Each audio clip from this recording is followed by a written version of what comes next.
Look at those towering cliffs. Careful with those relentless foes. Keep your wits about you. What's your plan for this challenging spot? Just watching a video quickly.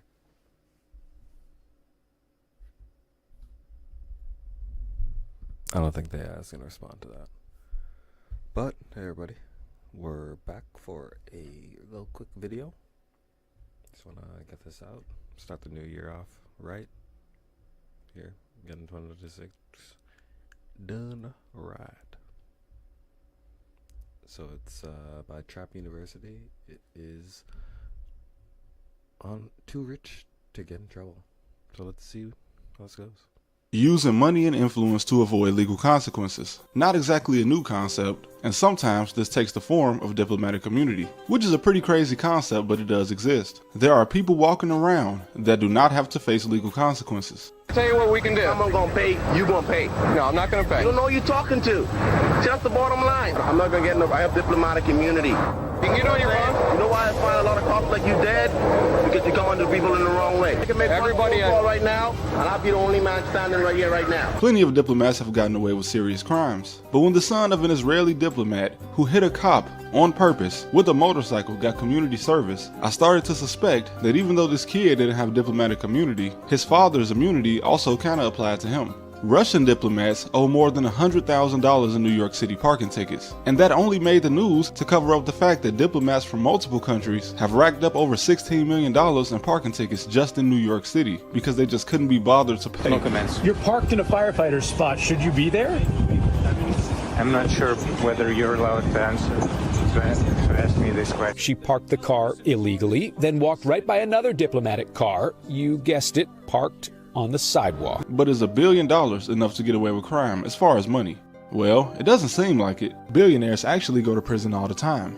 It's usually only the people worth $1 to $10 billion. Once you get up to $50 billion and over, it seems like the law becomes more of a suggestion. And a good example is if you compare Sam Bankman-Fried's case and that of Changpeng Zhao, a man accused by the US government of pretty much the exact same crime. They both created crypto companies and committed a $1 billion fraud. Sam even accused this guy of stealing over $1 billion from him. But as far as punishment, Zhao was sentenced to 4 months, and he was even granted a presidential pardon. Meanwhile, Sam Bankman-Fried got 25 years. But maybe that's because Sam only had a measly $11 billion, which the feds froze anyway. But since Zhao is worth over $80 billion, the $1 million he spent to lobby for a pardon was nothing to him. Walmart heiress Alice Walton has been in several driving-related incidents that for a normal person would have probably resulted in criminal charges, but for her, she seemingly just got off scot-free. Once in 1998, which is her most famous arrest because she told the cop, quote, "I'm Alice Walton, bitch," after she hit a gas meter. And then in 2011, she was caught driving drunk again, but not charged. Just like she wasn't charged or even arrested for hitting a woman with her Porsche in the 80s.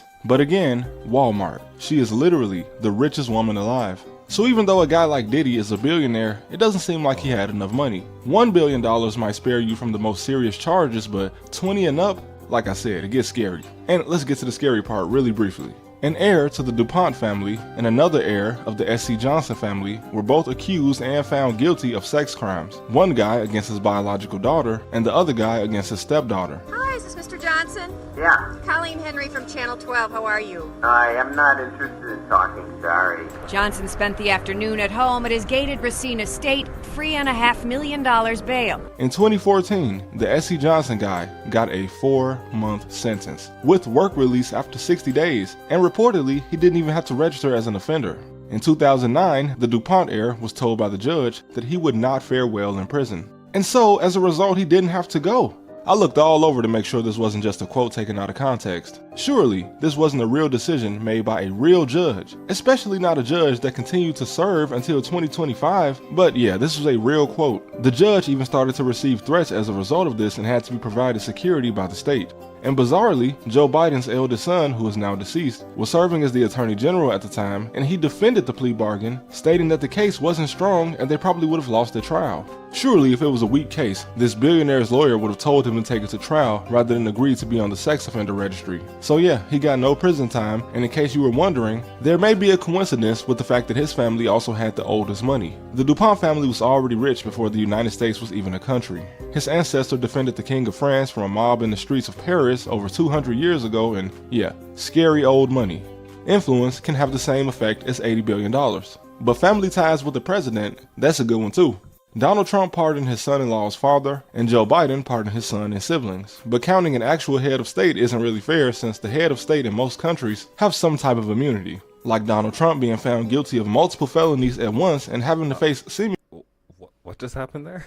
zero consequences. Like Donald Trump's state isn't really fair, since the head of state in most countries have some type of immunity. Like Donald Trump being found guilty of multiple felonies at once and having to face seemingly zero consequences. And also like how some people think that the Crown Prince of Saudi Arabia should face some kind of justice for his alleged role in some, let's just call them heinous crimes. But yeah, right, he just pledged $1 trillion to the US government, so he ain't facing nothing but the person sitting across from him in the United States. You're saying to me now that the 600 billion will be 1 trillion. Definitely. And yeah, Andrew lost his royal title for being the easiest guy to throw under the Epstein bus, because this guy grew up as a prince, so he's likely never even considered the possibility of being charged as a criminal, so he was probably the sloppiest guy on the flight logs. But this was still a punishment, I guess, and being punished to move into the 20,000 acre Sandringham estate. What a horrible punishment, to move to an estate bigger than the Vatican City. Now officially he'll just be in a house on the estate and not in the main castle, I guess. Some people in the UK can't even afford the light bill. But what's the craziest bail amount you've ever heard? It wasn't the highest one ever set, but in 2018, a woman was released on a $100 million bail. Claire is an heiress of the Seagram liquor family, and she was part of a sex trafficking cult that featured many actresses, wealthy old men, and even a Serbian man. Sometimes I feel like I run across shit that nobody else was supposed to know, but it even featured a Serbian noblewoman. Royalty, actually, is what she is. This woman, who is related to the British, Greek, and Danish royal families, was groomed to be a concubine for the cult's leader, Keith Raniere. Her great-grandmother is a cousin of King Charles's father. Now, Keith was sentenced to 120. This guy, I don't know where he gets his information, where he does his research. This is it, like, what? Years. But Claire, despite being a leader and financially backing the cult along with her sister, served 4 years and was released in 2024. Her sister, who also funded the cult, was never even charged. But despite paying for the sex trafficking cult, she and her sister were also considered to be victims of the group at the same time, so that might explain the leniency, along with her family's immense wealth. Now, moving on, I want to briefly talk about the children of people with sovereign immunity. So, sovereign immunity is the law that says you're the president, so you are immune to prosecution in your own courts. And since I'm going to bring up Benjamin Netanyahu's son, I'll use Benjamin as an example of other countries imposing criminal charges on the head of state. So, the Israeli prime minister became the first head of state backed by the West to ever have an international warrant. So technically, this means that every country in green is supposed to arrest him if he ever sets foot in it. And to be clear, I don't have a problem with the average Israeli citizen. If you love war and racism, I don't really view you any differently than some lunatic in rural Texas that hates hearing Spanish despite living in a state that used to be part of Mexico. In Israel, it would be silly for me to blame everyone for the actions of the government. For comparison, I was in like 2nd grade when we invaded Iraq. I didn't approve of that, nor did the United States government consult me or my parents before they went in. Israel's government is essentially probably similar to what would happen if the United States was a Middle Eastern country instead of being in its own sphere of the planet. That being said, the Prime Minister's son used a state-funded security guard and driver to take him and his friends to a strip club. Now, is this illegal? No, I don't think. Is it a waste of taxpayer money? For sure. But when he tried to guilt trip his rich friend into giving him 400 shekels, which is about $125 US, he mentioned that his father had gotten his friend's father a $20 billion gas deal. He also said he paid a prostitute and even offered his girlfriend as payment since he, quote, had to fix her up with everyone because he was paying off debts. Now that sounds like nepotism, prostitution, and sex trafficking. I'm not sure about the legality of offering your girlfriend to pay off debts. His friend and bodyguard also called him a dumbass, so that's pretty funny. But as a citizen, he was required to join the IDF. But he went AWOL to go have dinner and was sentenced to 21 days. But after saying he was sorry, the sentence was cut short and he was released early. So at the very least, I guess this would just be a misuse of government funds, but people get away with that all the time. While lower level politicians all over the world get accused and punished for misusing public funds, the higher up the ladder you go, the less likely you are to face consequences, it seems. Did you take the money? At one stage you had $40,000 cash sitting in front of you. Did you take it? Absolutely, yes. But that was a brief rundown on how people with enough money and influence get away with crime on a daily basis right in front of us. But thank you guys for watching as always. We're on the road to 200K subscribers. I appreciate you guys always liking and commenting, and thanks again, and I'll see you next time. Okay, so that's a pretty good video.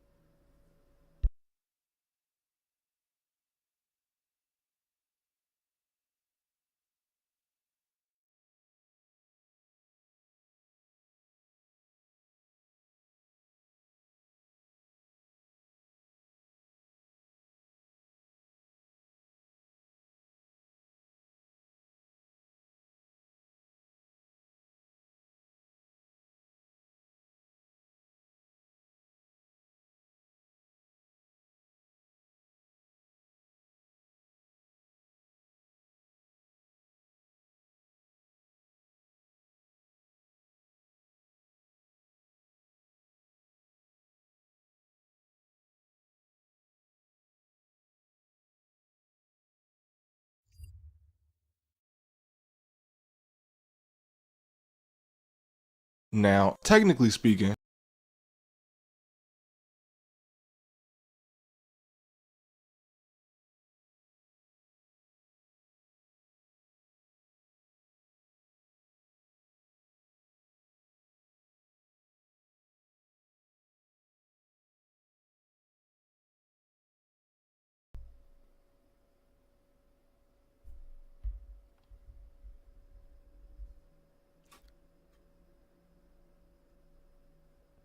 Okay, I don't know why this one keeps popping up. Oh.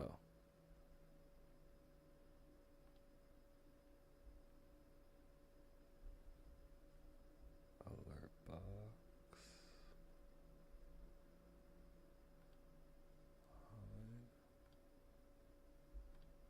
Okay. So I think that will stop that. Starting. Okay, fixed it. So, next video. How corrupt is Canada? I don't know. Let's find out, I guess. Now, technically speaking, accidentally honoring a Nazi in government is not corrupt, it's just stupid. Has there ever been a greater diplomatic embarrassment in the history of our country? I mean, literally. Против России сражался Гитлер и его приспешники. То он идиот. The president of Ukraine was here. He was visiting. The former SS soldier that was being honored by the Canadian Parliament actually fought against Zelensky's grandfather in World War II. What the fuck? Anyway, this is pretty embarrassing. I mean, the old guy himself looks as if he can't even believe he's being honored. And he volunteered for the SS. He didn't get recruited or drafted. He saw the SS, the organization, and said, you know what? I want to be a part of that. But of course, Zelensky didn't care. He was only in Canada to ask for some help since he's kind of got a lot more to worry about because of his neighbor. But again, this isn't corrupt. It's just kind of crazy. But personally making your buddy's property worth over $8 billion, that's corrupt. So imagine you own some land in southern Ontario. You own land in something called the Green Belt, but you can't really build on it because it's protected by law from becoming something like a real estate development. It's supposed to just stay green. But what horrible luck because you're a real estate developer. So to get your land out of the Green Belt, you and other landowners can just lobby or illegally bribe the new head of government in Ontario, Doug Ford, whose legendary brother definitely did not smoke crack, he just liked to have a good time. Do you smoke crack cocaine? Exactly. Yes, I have smoked crack cocaine. Seriously, RIP Rob Ford. But some real estate developers lobbied Doug Ford to remove their land from the Green Belt, which put the potential value of that land at over $8 billion. All from lobbying that probably didn't even cost half as much. And this is after Ford promised that he would not do this exact thing during the election. But, I mean, at least he did say he was very, very sorry. I made a promise to you that I wouldn't touch the Green Belt. I broke that promise. And for that, I'm very, very sorry. But in 2017, Justin Trudeau became the first prime minister in Canadian history to break the law while he was in office. And this is when Justin decided that it would be okay to accept a private island vacation from a lobbyist, which, as I've stated in several videos, is a person that can legally bribe the government to do what they want. He accepted a private island vacation. I wonder what this was in exchange for. Well, this lobbyist also mysteriously received $50 million from the federal government. But this wasn't just any lobbyist. It was a good friend of Justin Trudeau's father, His Royal Highness Aga Khan IV, a very wealthy and influential man. Good thing Justin inherited some nepotism points from his father. And if you've never heard of Aga Khan, that is the title held by the hereditary leader of a sect of Shia Islam. And he's so influential that he was granted the style of His Highness directly from Queen Elizabeth. And once he passed and his son inherited the position, he was granted the same title by King Charles. It might just sound like I'm yapping about royal titles, but no one outside of the British royal family has been granted the same privilege. But it's not like Trudeau really needed any extra connections. I mean, since the 60s, alright, this is a real statistic. Since the 1960s, there has only been one decade where a Trudeau wasn't a member of federal government. That's 6 decades of one family holding some kind of power in Canada. He was the first baby to be born in the Prime Minister's office since the 19th century, which means that for the past few years, he's been running the country from the same building he was born in while his father was running the country. But speaking of nepotism, Canada has free healthcare, and that's great, but it's even better if the hospital thinks you're important. You see, free healthcare means longer lines. What the fuck? And nobody wants to wait for obvious reasons, so in Alberta, a province in Western Canada, the former CEO of Alberta Health Services pretty much said, yeah, VIP patients definitely used to skip the line before I took over, but I personally didn't approve of any of this when it was happening. Like, oh, so it was just happening while you disapproved of it. Он идиот. Alright, this is the largest healthcare system in Canada. Alright, they operate over 1,000 hospitals, and Canada only has 1,087 hospitals. So that means for the average Canadian seeking. But, I mean, if, I don't know, a head of state, royalty is injured, I think they're prioritized, they would get rushed in. Like, they might even close a whole floor of a hospital. So, I don't know. That's a tough one. So, yeah. In medical care, it was just a fact of life that rich people skipped the line. But I think we can all assume that Yeah, everywhere. You could skip the line at Disney. You just pay a little extra. And you'd skip the line, you get express pass. So I think it's just you have an express pass in life and you just pay a little bit more. this happens everywhere anyway. But Canada is within the Commonwealth realm, so obviously King Charles is also the King of Canada. So I want to compare corruption in Canada to other Commonwealth countries, but only countries with over 1 million people, because since the British got very greedy when it came to islands and small countries, there are too many of them with King Charles as the head of state. We'll start with Jamaica. Now, Jamaicans have very little faith in government, and it consistently that was sick. ranks as Jamaica. Now, Jamaicans have very little faith with King Charles as the head of state. We'll start with Jamaica. Now, Jamaicans have very little faith in government, and it consistently ranks as having one of the lowest voter turnouts in the world, with less than 40% of registered voters actually bothering showing up because 70% of citizens think the country is corrupt anyway. And to put this into perspective, Afghanistan has a higher voter turnout. Fucking Sudan and Russia have higher voter turnouts during elections. At this point, Jamaicans are pretty much used to being taken advantage of, as wealth inequality is also pretty bad on the island. Like, certain communities in Jamaica are very wealthy, and the other part of it is, well, the highest murder rate in the world. But surprisingly, wealth inequality is actually worse in the US than it is in Jamaica, with Canada overall being a much more equal country. So yeah, Canada definitely wins this one. And as for New Zealand and Australia, of all the countries that displaced the native population with descendants of poor British people,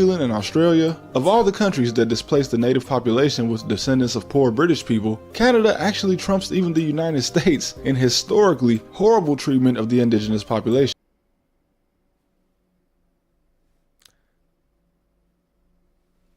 Not all Canadians. And I think not just indigenous. The sea saw a little different. they get to look at like this. So that's definitely going to be a point against Canada. The former Australian Prime Minister's daughter being at Jeffrey Epstein's house in New York is definitely a point against Australia. And honestly, it isn't even fair for me to include New Zealand, because New Zealand is definitely the least corrupt country where people speak English, one of the least corrupt countries on the planet. And seriously, it ranks consistently as one of the best governed countries in the world. I don't even know how that happened. Maybe just being so far away from, well, everyone. Maybe they don't know how to be corrupt. Grenada, we can't. You guys had a communist monarchy at one point. Technically, shout out to History Matters for pointing this out. So Canada and all these countries have a technically, shout out to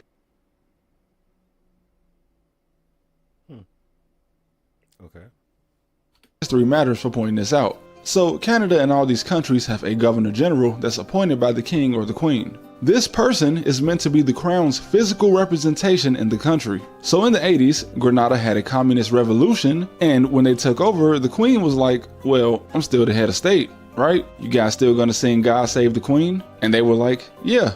Essentially, because having the Queen of England as part of your new communist government actually does give you a bit of legitimacy. I mean, it was the 80s, so you know, nobody wanted to associate with a communist country, but they would definitely associate with the Queen, so the new communist government just let the Governor General keep his job. So yeah, you guys had a communist government that was ruled by a queen. Only the British could have pulled something like this off, man. They made America. They just known for changing the rules. Now, moving on to Papua New Guinea, which I didn't even know still had the British crown as the head of state. Well, alright, so the list of countries with laws against witchcraft is not something I thought I'd ever have to look for, but they still burn witches here, and apparently there's a real problem with the people conducting these actual witch trials facing any legal consequences.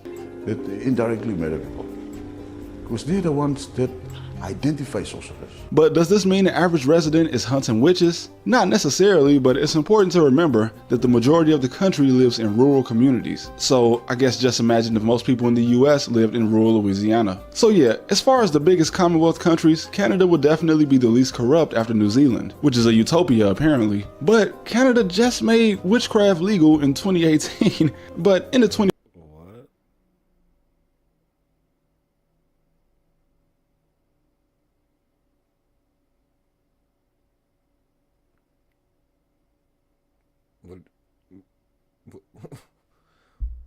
What do you mean they got rid of a law? There was a law against it?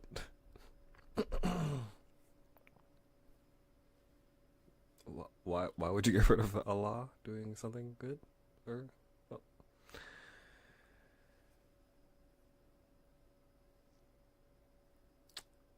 21st century, I just think witchcraft laws are pretty crazy. In the US though, there are certain states where things like fortune telling are illegal.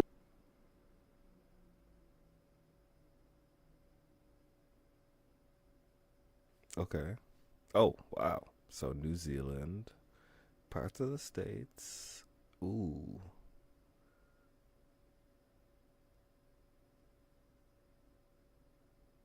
No, not. I can't tell where that is. It's right above India. About like Sri Lanka. Not Sri Lanka, maybe here. Middle of Australia. It's illegal, but then it was repealed on the coasts. Repealed in Canada, it looks like.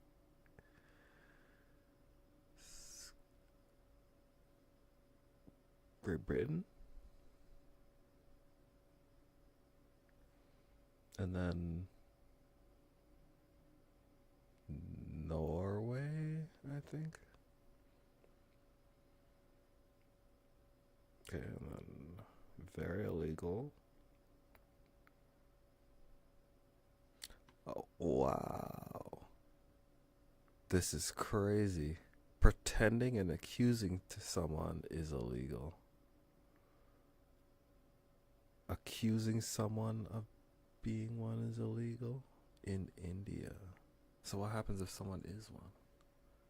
They just can be one, I guess. You know, you just stay there. I mean, I think that's how everything should be. You know, leave animals, leave the trees, leave everything alone. That's You know, they don't make laws for nothing. Interestingly, Israel considers Canada a security threat because recently 6 members of Canadian government traveled to Israel but were denied entry for safety concerns.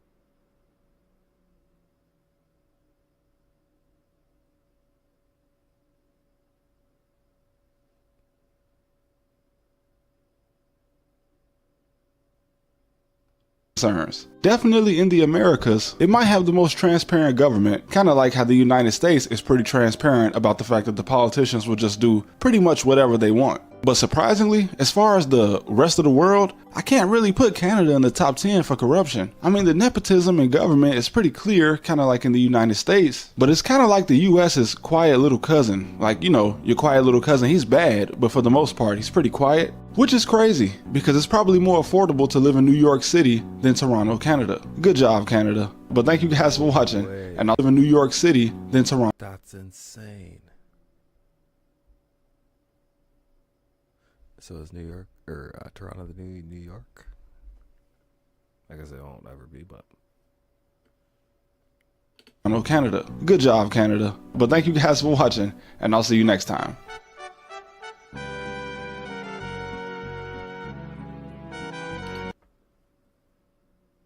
Another one from Trap University. That was really good.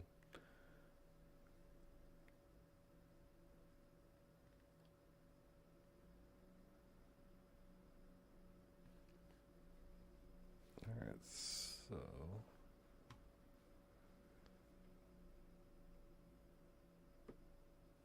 I guess I'll look through. I had some videos queued up, so Well, such a long time.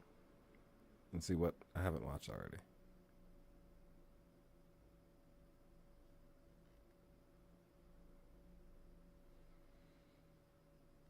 Yeah, and there's some really good breakdowns. They're huge. Oh, it was that thing.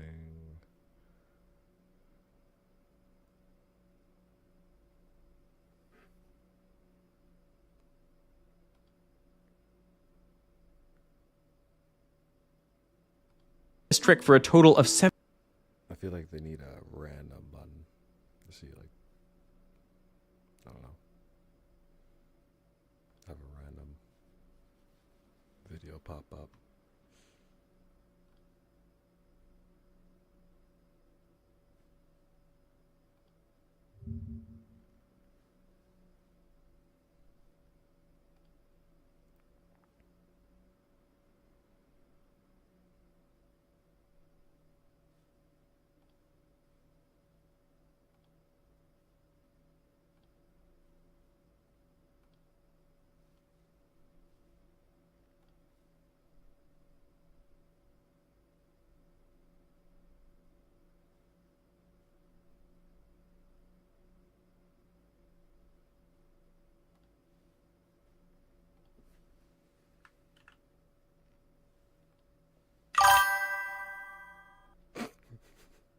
That's scared.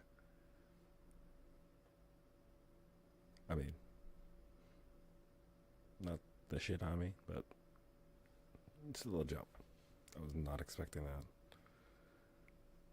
Alright.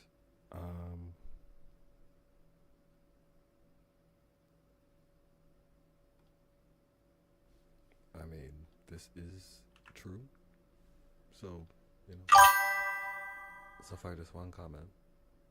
And it was spam.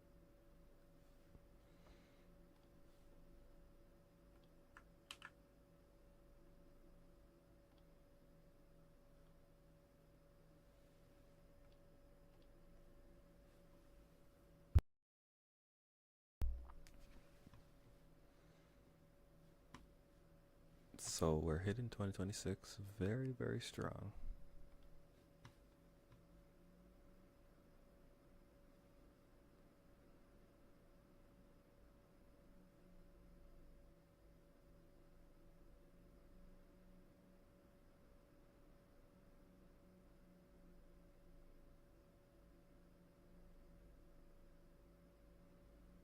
I think I went through all my queued videos.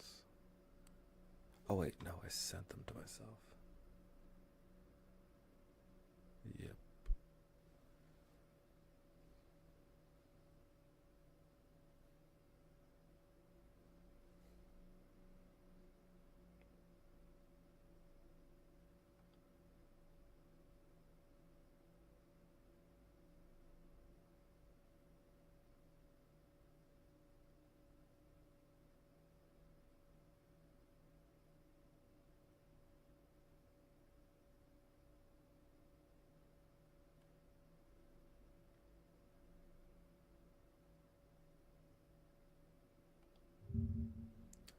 I think we'll go with this awful one.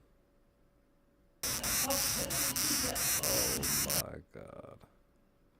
Yeah, that is terrifying. I probably shouldn't watch this one, but you know. Oh well.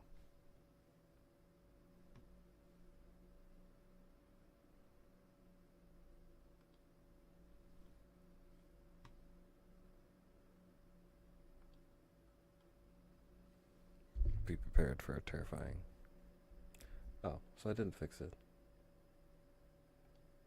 Still shows player eliminated. Oh well. Thought it's in the labels, but I guess not.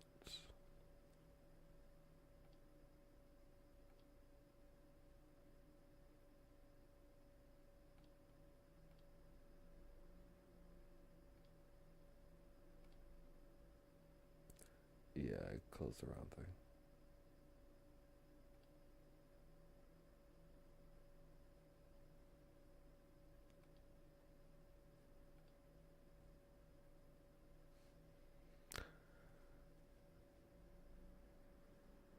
Oh. Well, why you owe people afraid of butterflies an apology? Oh, can we see guys' video?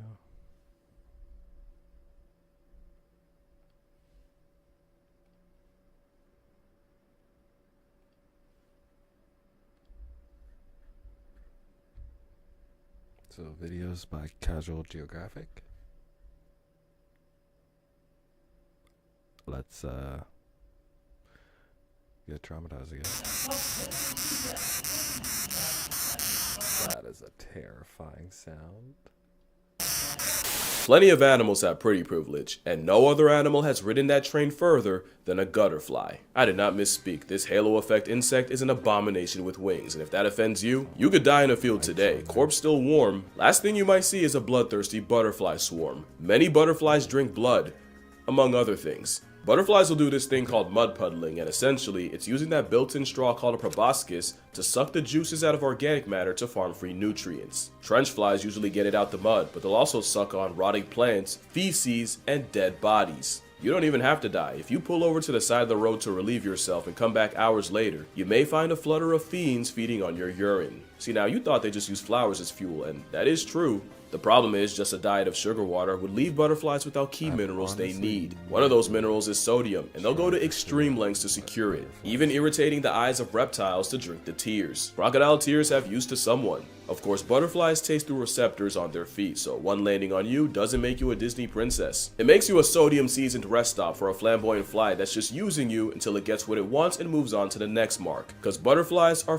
boys with wings, and that is not a joke, because their mating behavior is at a pocket for something with its PR, but one thing at a time, we'll get to that. But the only thing more questionable than what some butterflies eat is what some people will do to find them. The Purple Emperor is a beautiful, ethereal muse to any entomophile. It's also a death merchant that avoids flowers, instead preferring rotting animal flesh and fecal waste. That hasn't stopped folks from seeking out this corpse fly, and here are some of the things people have used to attract them.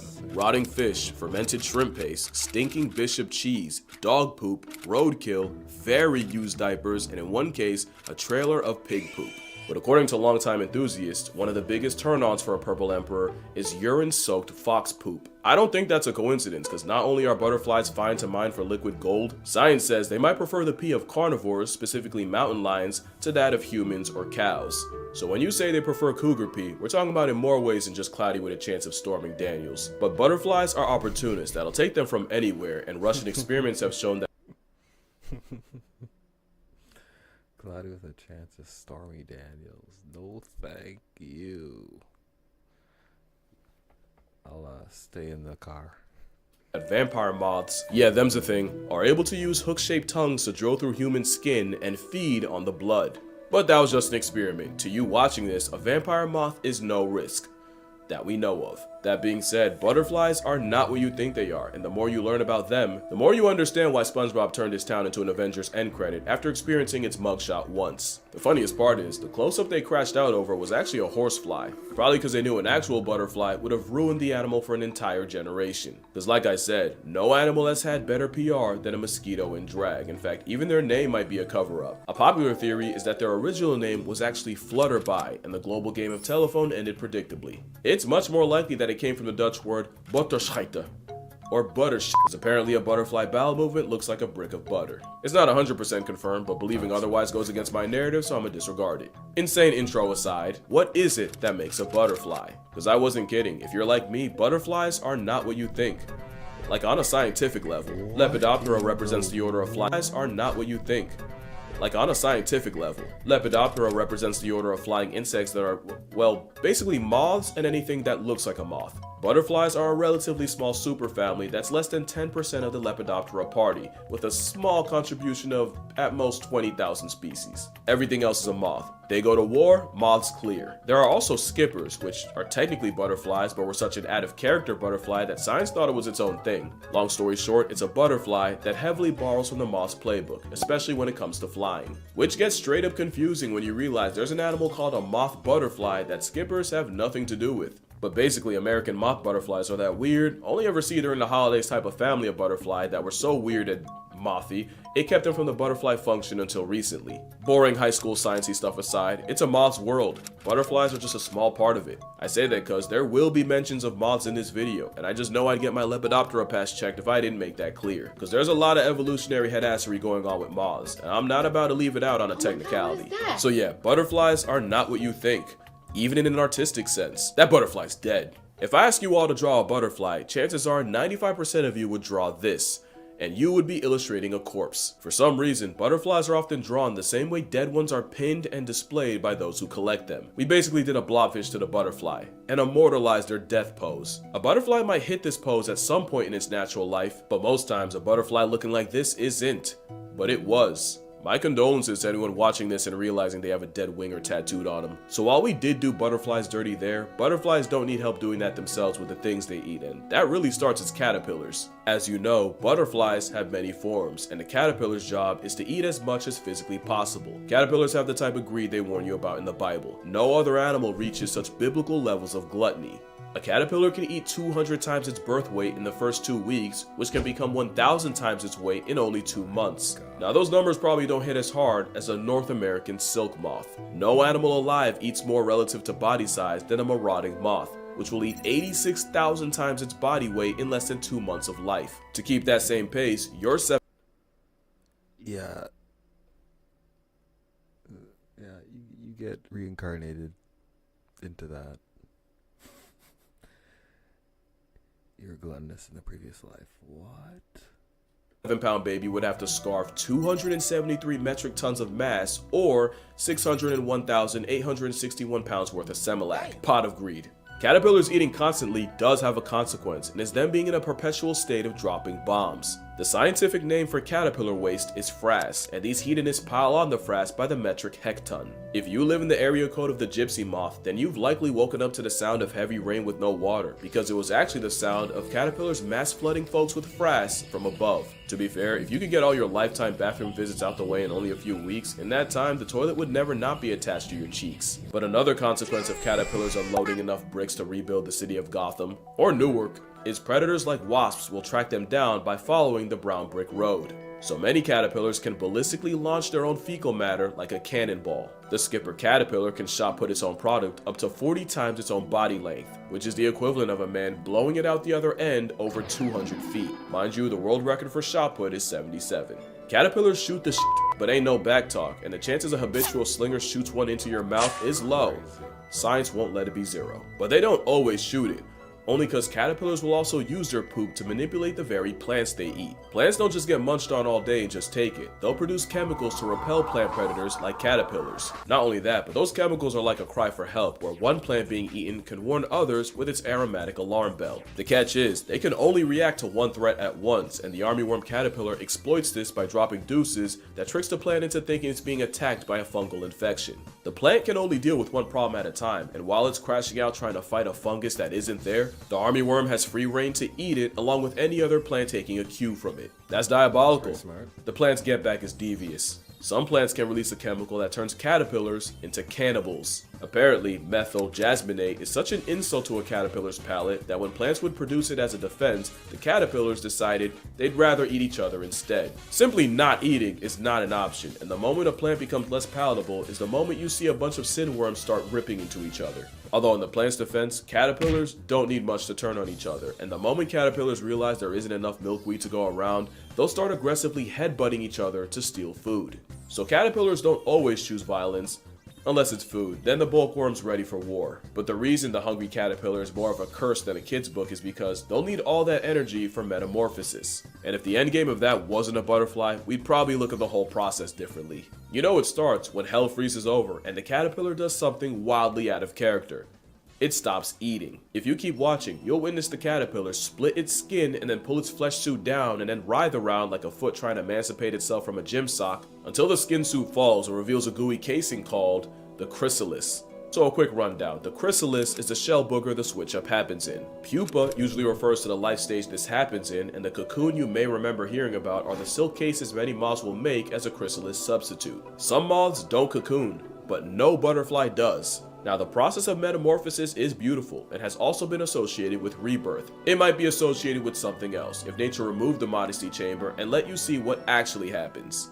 Inside the chrysalis, the caterpillar releases enzymes to dissolve its tissues, basically digesting itself into almost soup. If you cut the chrysalis, a mess of caterpillar slushy would spill out. The only things that don't turn into Shrekfest are imaginal discs, and what they are basically whatever they need to be. They're like the blueprint to their adult life, with discs for every butterfly body part like wings, eyes, antennae, and they lay dormant in the constantly eating caterpillar like a sleeper cell. The only thing stopping it from activating is the juvenile hormone in the caterpillar, and the same way neutering neophytes kept castrato sounding young, the hormone Peter Pans the caterpillar and keeps them young so they can keep eating like nature's favorite feedie. Once the hormone drops, the caterpillar pupates, and those sleeper cell imaginal discs use the protein-fueled former caterpillar to fuel rapid cell division.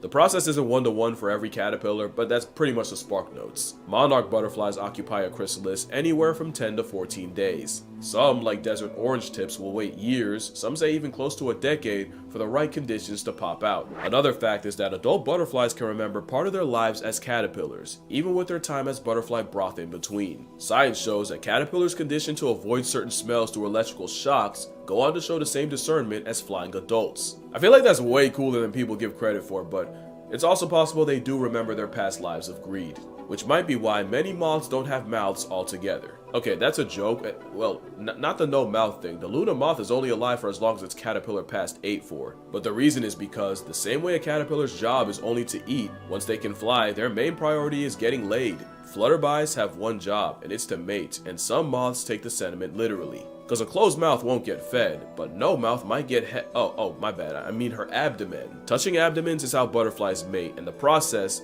is much less innocent than you want to believe. Yeah, it's about that time.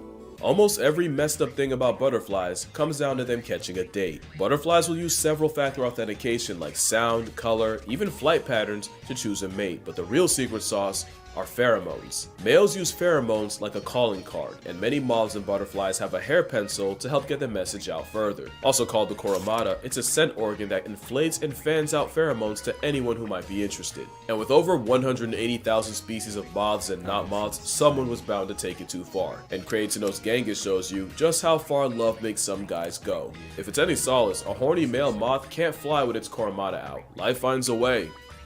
Also, yes, Australia. Males use the food they collected as caterpillars to help fuel pheromones, which is why it's often the males you'll see puddling the juices out of a compost pile, especially since the chemicals are more for just attracting mates. After mating, male butterflies will often spray their partners with an anti-aphrodisiac that makes the female completely unattractive to other males. That wouldn't even be that bad, but parasites like wasps clock the method, so now I got wasps tracking a recently deflowered female by her anti-aphrodisiac after spray and hitching a ride on her, waiting until the female lays eggs so the stowaway can parasitize them. The endgame is her larva getting eaten from the inside by a brood of xenomorphs. Luckily in studies, less than 10% of wasps were successful, but that's what an insecure man can do to you. But some males don't stop at man repellent. Some went ahead and invented chastity belts.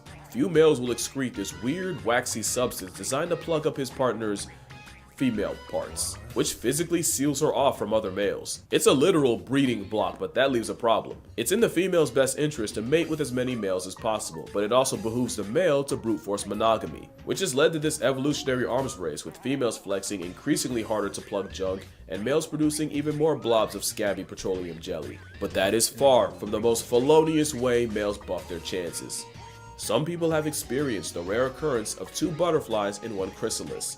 Really, it's the scene of a crime. Some, like the zebra longwing, won't even wait until the female is fresh out the pupa stage. As the female is getting ready to break out of the chrysalis, a gang of males can swarm her and start fighting for position. The winner then rips into her chrysalis to mate with her while she's still stuck in the stage. There's a term for this. Some call it pupa rope. Now, insects can't really consent, so maybe that's too far, so forced copulation is a nicer way to describe it. But the rising female has zero choice in the matter when she basically gets spawn camped, and that just feels illegal. Still just butterflies, right? But when you only have a couple weeks to live, you pull out all the stops to make sure your genes don't pass tense with you. And it's why male butterflies are more likely to suck the sweat off your back. Not only do those nutrients help form pheromones, during mating, males will pass off nutrients to the female as a sort of consummation gift that helps the eggs, and in some species, the males will transfer 25% of their body weight in the process. Which explains why male butterflies are crackheads when it comes to some mineral, and some males take it so far, science had to invent a whole nother word for what they do, because in North Sulawesi in Indonesia, milkweed butterflies were seen harassing, scratching, and eventually sucking the juices out of caterpillars. The same claws they use to scratch the sweet out of leaves, they'll use on a caterpillar until their internal essence spills out, and at that point, the butterfly treats its own kind like a juice box, which led to the term kleptopharmacology. Because they're not exactly preying on the pillars, more than just stealing their substance, and a lot of times the caterpillars actually survive. Although knowing that they keep their memories as adults, probably not without PTSD. I think I'd rather die. But yeah, that's gonna do it for this video. If you come away from this video thinking less of butterflies or even hating them, then I failed at my job. I never want to be the reason y'all hate an animal when there isn't an animal alive that I hate. There's no cutaway. I meant that. The butterfly didn't ask to be put on a pedestal. If learning more about them ruins them, that is a failure of your own expectations. And to steal a line from friend of the channel, Hank Green, butterflies aren't here to please us. Their beauty is an accident, and we are merely spectators. Especially when the monarch population is down 99%. That's the scariest thing about them. Also, I want to thank y'all so much for 4 million subscribers. I've said it before, but y'all have changed the trajectory of my life in ways you cannot even begin to imagine. I got a lot more stuff planned, promises to keep. I did not forget the checks my big mouth wrote this year. But for now, as a thank you, I'll be doing a video on whatever the top comment says. Within reason. Within reason. Anyway, been a minute since I said this, but drink water, hug your mother, save the butterflies fam, and moths too. And I'ma see y'all in the next one. Probably the last one of this year, to be honest.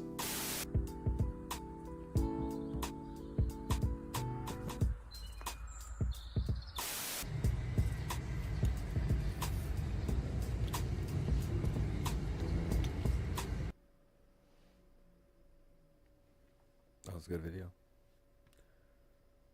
Alright.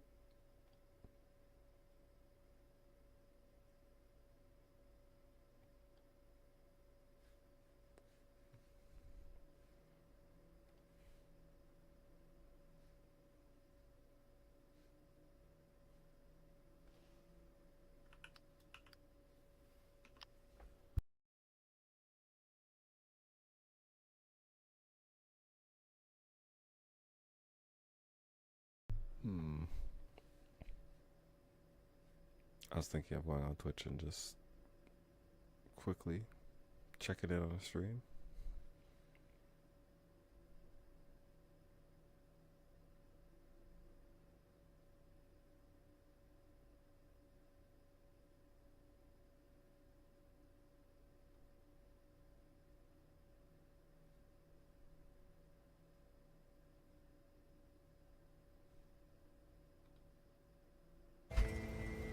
Oh yeah.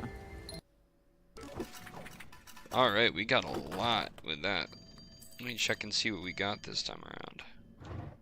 Got that one. Got that one.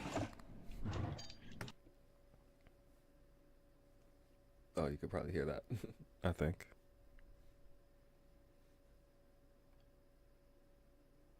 You still a homie? Hey, Danny Fu, good looking out, bro.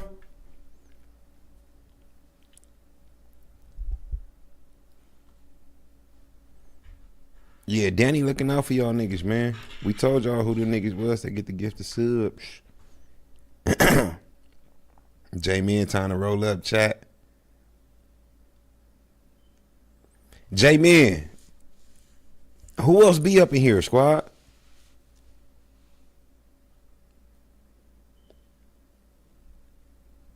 What do you say?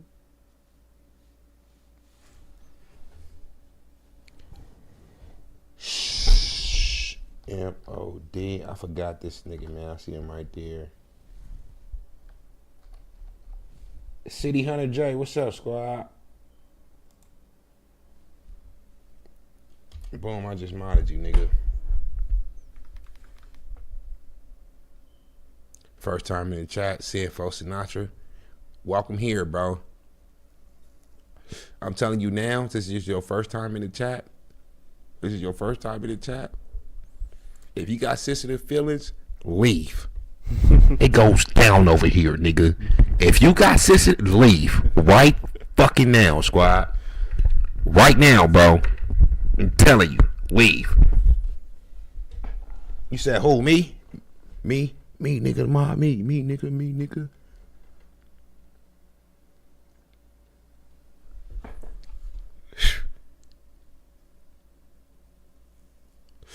Nah, who should I get? We about to start the videos right now. Who should I get?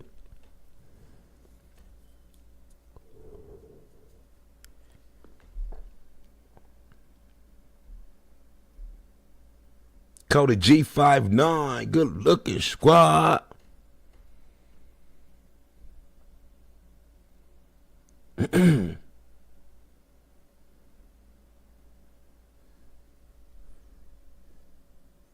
Janae, I wish it was me.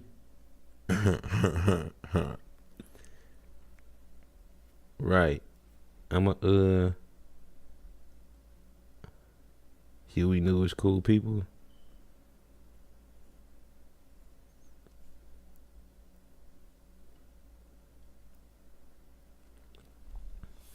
Damn, both of the mods said,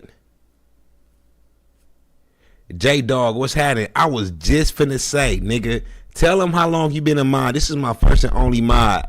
I learned how to do this shit a year ago and forgot.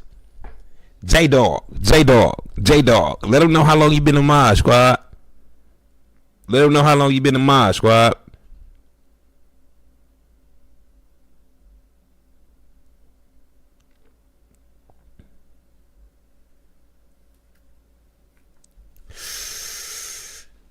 Janae, you ready?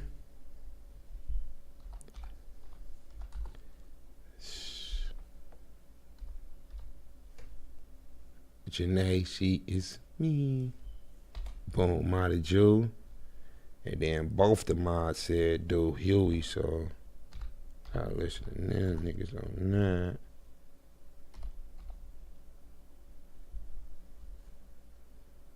Huey knew, right? Huey knew? Yeah. Alright, bet. Alright, we gonna come back to this shit later, bro. I'm gonna come back to that shit later. How niggas with no sub get a mod before us? Who with no subs got a mod before y'all? Who you talking about? Man, people are petty. Who you talking about? Who?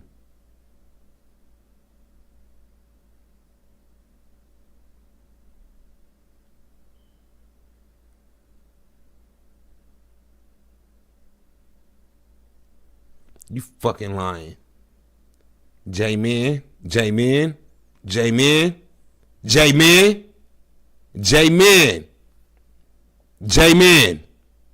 told me to do Huey and he's not fucking sub, bro. J-Man.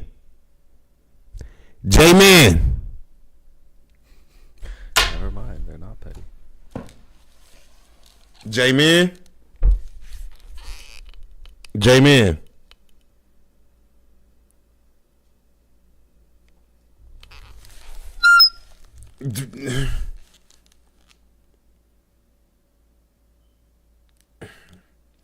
You said make sure they're real supporters. No, J-Man is a real supporter. I talked to him on Instagram. That's why I'm J-Man.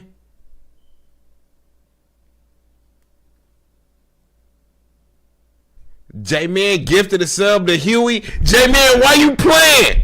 Why you gonna just now gift a sub to Huey, bro? J-Man, why you playing with me, squad? J-Man, it just said you gifted a sub to Huey, bro. Ain't no fucking... The homie played me?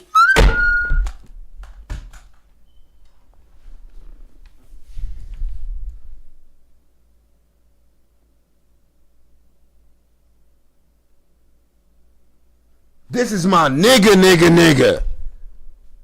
This the only Ghost Gang nigga on my mama, rest in peace. God can strike me right now. It's the only Ghost Gang nigga I've been talking to on Instagram for the last month.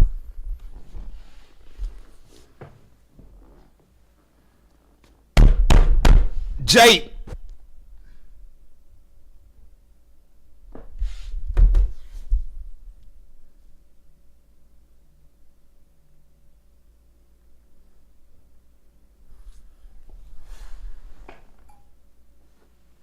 Look. J-Man, you calling me? What's up, bro? What? Hey, bro, that's my fault. The only reason I gave him that sub is because he's a real nigga. Like that's the only reason I just now had gifted him the sub. I didn't even realize that he was unsubbed for real. What the fuck? I promise you I wasn't on no bullshit. He's just a real ass nigga. Like, even before I had mod, he was in that bitch. Where he at now?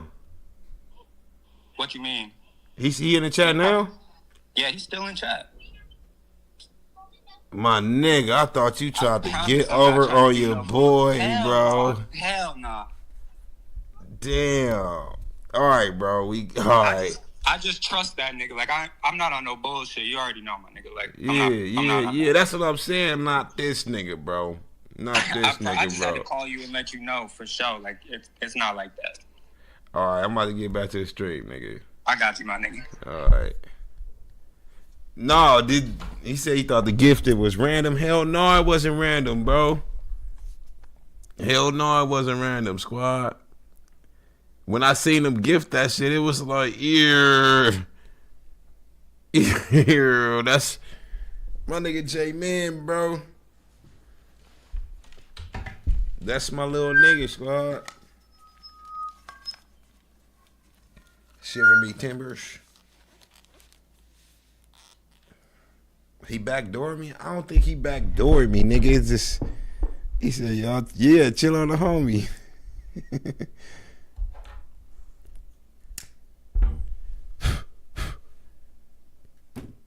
think I'm gonna end the stream here.